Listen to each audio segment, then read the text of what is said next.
এই তরুণ প্রজন্ম বিশ্বাস করে আগামী বাংলাদেশের নেতৃত্বে এই তরুণ প্রজন্মই দেবে। হয় সঠিক রাজনীতিতে আসতে হবে, অথবা পিছনের যে রাজনৈতিক দলগুলো আছে তাদের আসলে এই বিলীন হয়ে যেতে হবে। তো সেই আলোকেই আপনারা কাজ করেন। আর রাশেদ খান শুধু গণ অধিকারের সাধারণ সম্পাদক সেটাই না, বাংলাদেশের স্বপ্ন তারা। আমাদের উচিত তার পাশে থাকা, সাথে থাকা। ভাই কিছু মূল্যবান কথা বলবেন, আমরা তার কথা শুনি। সবাই ভালো থাকবেন। আসসালামু আলাইকুম। এই নতুন ধারার রাজনীতির কর্ণধার হিসেবে আমাদের ঝিনাইদহ জেলার অহংকার, গর্ব, ঢাকা বিশ্ববিদ্যালয়ের মেধাবী ছাত্র, তরুণ নেতৃত্ব, আগামী দিনে আমাদের ঝিনাইদহ 2 আসনের কাউন্টার সেই রাশেদ খান ভাইয়ের হাত ধরে আমরা ঝিনাইদহ থেকে আসলে আধুনিক ঝিনাইদহ রূপান্তরিত করার সর্বোচ্চ চেষ্টা করব। তো রাশেদ ভাইয়ের প্রতি আমার বিশেষ অনুরোধ থাকবে, আমাদের এই যে অবহেলিত যে ঝিনাইদহ, দীর্ঘদিন ধরে আমাদের এই ঝিনাইদহ কোনো উন্নয়ন হয়নি। শিক্ষার আমরা এর আগে অনেকগুলো উঠান বৈঠক করেছি। তো আমাদের শ্রমিক নেতা আমাদের ডাবলু, তিনি তার পাড়ার যারা রয়েছে খুব কাছের তাদেরকে নিয়ে এই আয়োজন করেছে।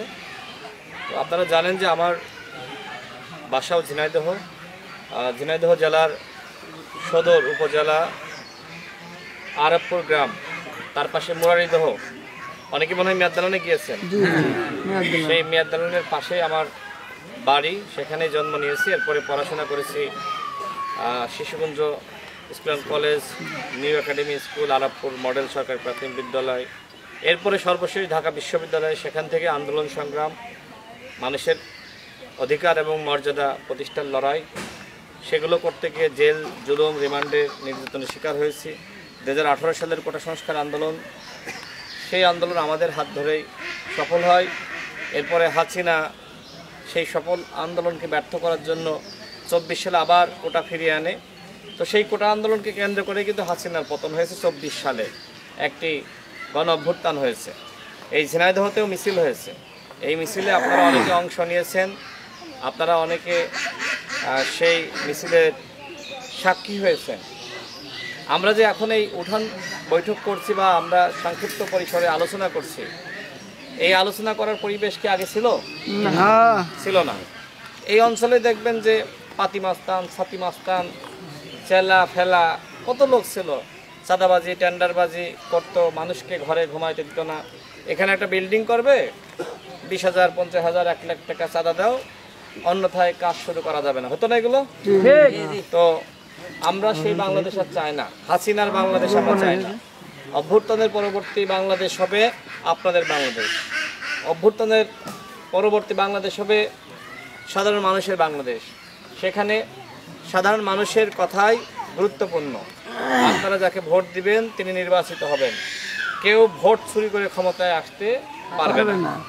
এখন যে সরকার রয়েছে, এই সরকার আমাদের সবার সরকার, আমাদের অভ্যুত্থানের ফসল।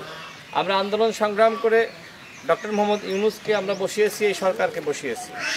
এই সরকার এখন গণহত্যার বিচার করতে বাধ্য। আপনারা টেলিভিশনে দেখেন নাই কত ছাত্রকে, কত সাধারণ মানুষকে গুলি করে নির্বিচারে হত্যা করেছে? করেছে না? কারা করেছে? হায়না পুলিশ, যারা ছাত্রলীগের ক্যাডার ছিল, তারা মিলে এই কাজটা করেছে। তো সেই গণহত্যার বিচার হোক, আপনারা চান না? একই সাথে আমাদের বিচার বিভাগকে কলুষিত করা হয়েছে, নির্বাচন কমিশনকে ধ্বংস করা হয়েছে, আমাদের স্বাধীন প্রতিষ্ঠানগুলোকে তারা একদম শেষ করে দিয়েছিল। সেই প্রতিষ্ঠানগুলোকে সংস্কার করতে হবে। আপনারা চান না? আমরা চাই, আমার ভোট আমি দিব, যাকে খুশি তাকে দেব। কিন্তু আওয়ামী লীগের আমলে কি হয়েছে?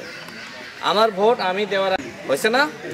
তো যাই হোক, আপনারা আমাদের মুরব্বী, এই অঞ্চলে অনেক আমার আত্মীয় স্বজনও আছে।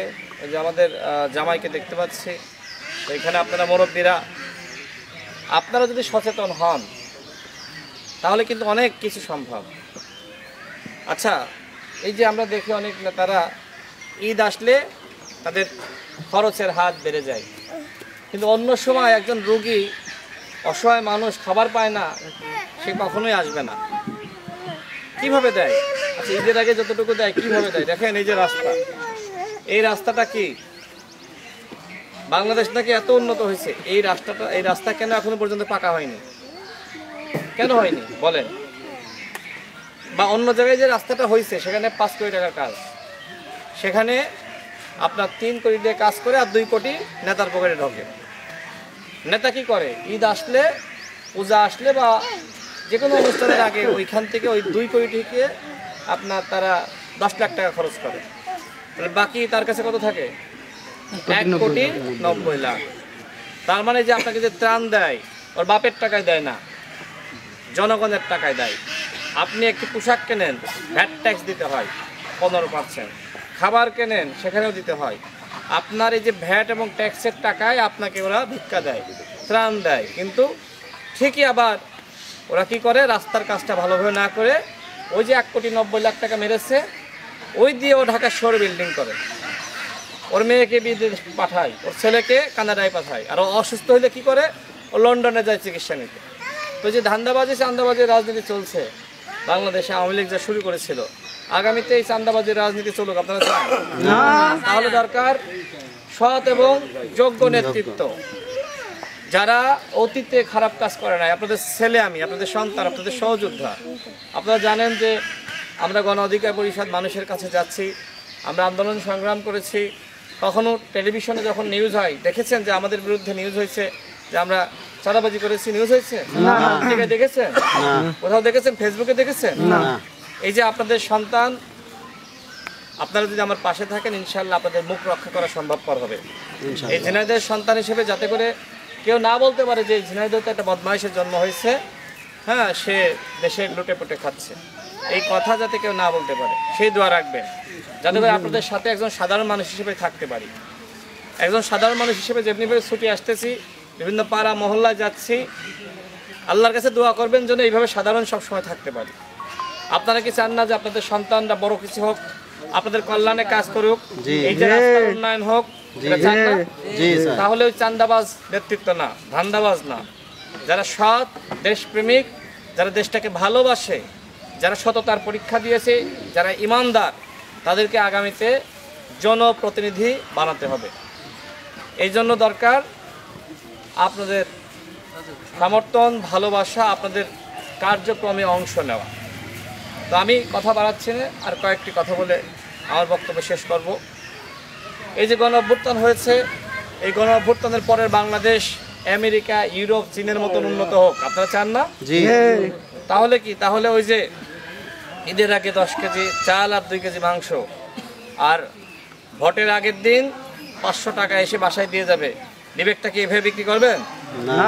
করবেন না, আছে কিন্তু উপরে জবাবদিহিতা করা লাগবে যে আপনি যদি সৎ নেতৃত্ব নির্বাচিত না করেন তাহলে ওই যে বদমাইশ নির্বাচিত হবে, ও কি করবে?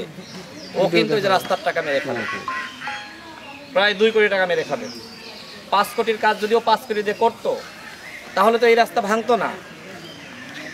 বৃষ্টি হলে কি ভাঙতো রাস্তা? না, ভাঙতো না। সুতরাং আপনাদেরকে ইমানের পরীক্ষায় আগামী নির্বাচনে উত্তীর্ণ হতে হবে, ইমানের পরীক্ষা দিতে হবে। কেউ সাহায্য করতে আসলে ঠিক আছে, ভালো কথা, সাহায্য নেবেন, তাকে এটিও বলে দেবেন যে তুমি সাহায্য আসলে কোন উদ্দেশ্য করতেছো। আমি তো তোমার কাছ থেকে 10 কেজি চাল চাই না, আমি চাই আমার রাস্তাটা বানাই দাও, কারণ এই রাস্তার কারণে আমি বৃষ্টি হইলে আমি ঘরে আসতে পারি না, তাই না? এখানে পানি জমে যায় না?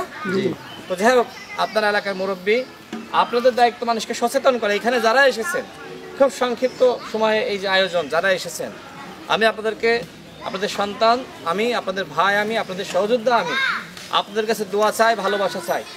আপনারা এই ভালোবাসা সবার কাছে ছড়িয়ে দিবেন।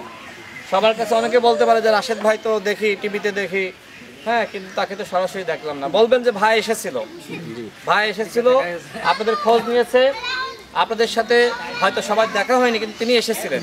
আমি ইনশাল্লাহ আবারও আসবো আপনাদের সাথে নিয়ে, এই ঝিনাইদহকে একটি আধুনিক জেলা হিসেবে ইনশাল্লাহ গঠন করব। শুধুমাত্র এই 2 আসন না, এই পুরো জেলার উন্নয়নে আমাদের কাজ করতে হবে। ঝিনাইদহ জেলাকে একটি রোল মডেল হিসেবে তৈরি করতে হবে, একটি আধুনিক জেলা হিসেবে তৈরি করতে হবে, যেখানে আমাদের ছোট কমলমতি শিক্ষার্থীরা তারা দোকানে বসে তারা গেমস খেলবে না, মোবাইল টিপবে না, তারা স্কুলে যাবে। আজকে এই ঝিনাইদহের সংস্কৃতি নষ্ট করা হয়েছে। আমাদের ছেলেমেয়েরা তারা মাদক বিক্রি করে বলে ধরবেন, এসপিকে বলা আছে, ওসিকে বলা আছে, ধরে নিয়ে পুলিশ ডাক দেবেন।